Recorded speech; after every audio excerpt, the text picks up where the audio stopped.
Hello, fellow safety and health professional. Welcome to another podcast in a series of podcasts based on an article in Safety and Health magazine that's all about you. Terry Gross has been interviewing renowned guests for over 45 years.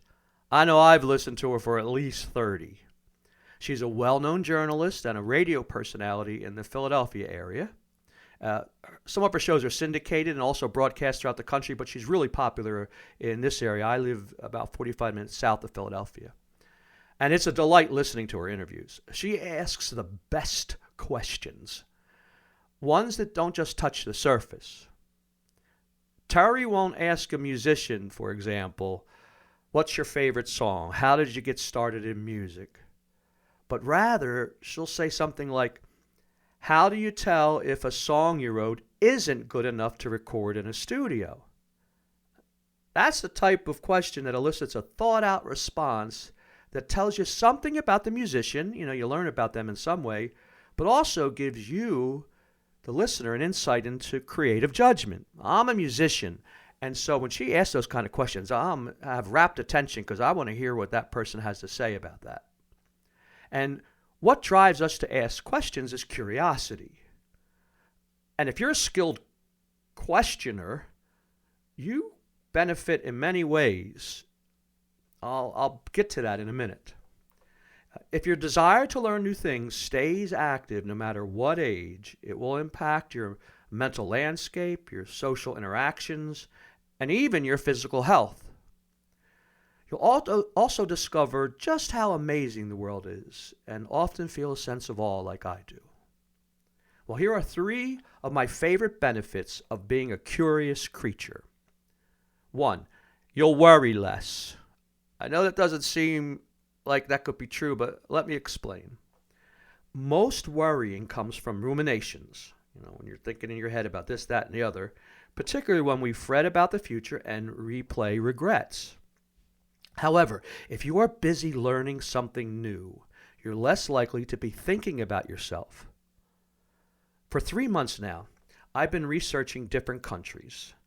A new country every 2 days. I put all 195 countries in the world on index cards, and then I pick an index card randomly, and then for 2 days, I'll look up all different things about that country.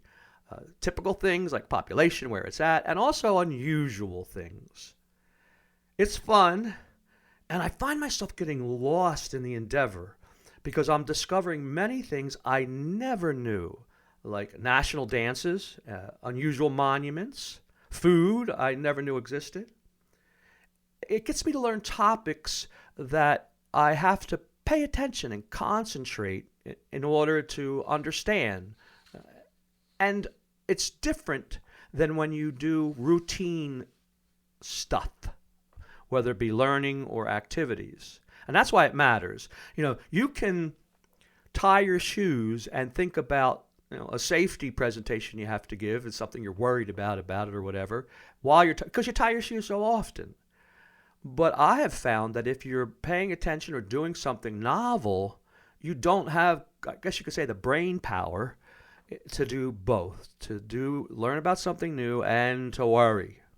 All right, number 2, it could greatly aid your listening skills. Like many traits, people vary in their curiosity baseline. Same thing with happiness and how angry you get or how calm you are. We all have like a baseline. And it doesn't have to stay there. Your level of curiosity is also based on many things, such as your environment, what you do, and your genetics, which you don't have much to do over, but a little bit. I don't know if I'm naturally curious.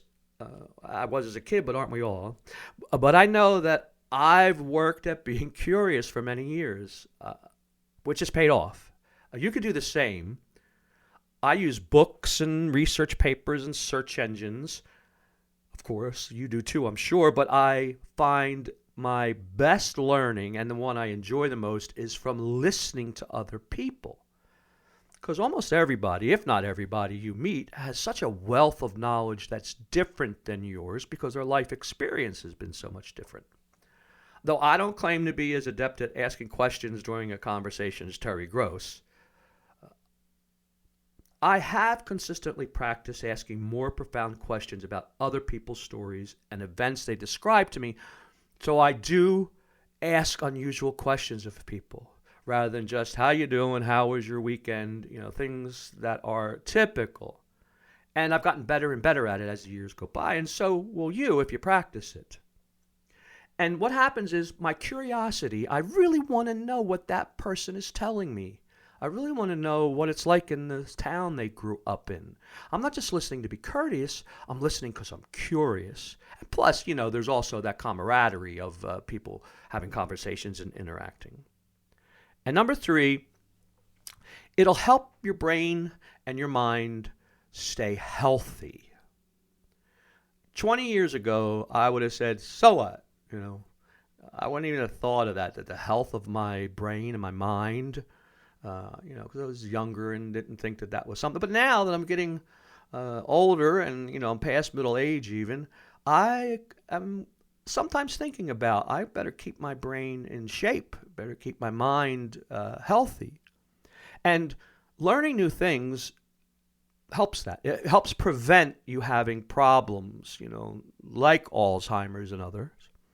Exactly what type of material or what type of novel stuff to learn that will help you with that, I don't know particularly, and neither do people who study the subject. For example, the Alzheimer's Society of Canada, this is a quote from them: "The quality and quantity of education that protects against dementia remains to be clarified."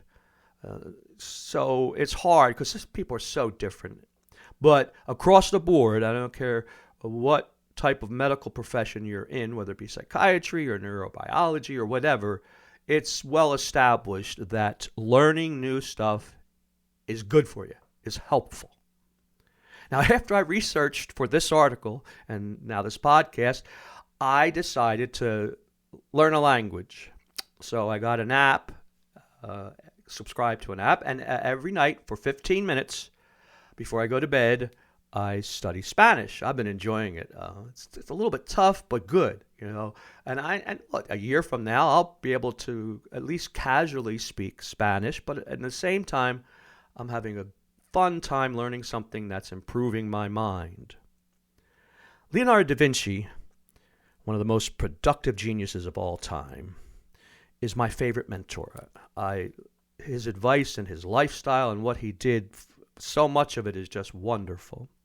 And one of his defining characteristic in Italian, I'm sure I'm not pronouncing this correctly, curiosity, stayed with him until he died.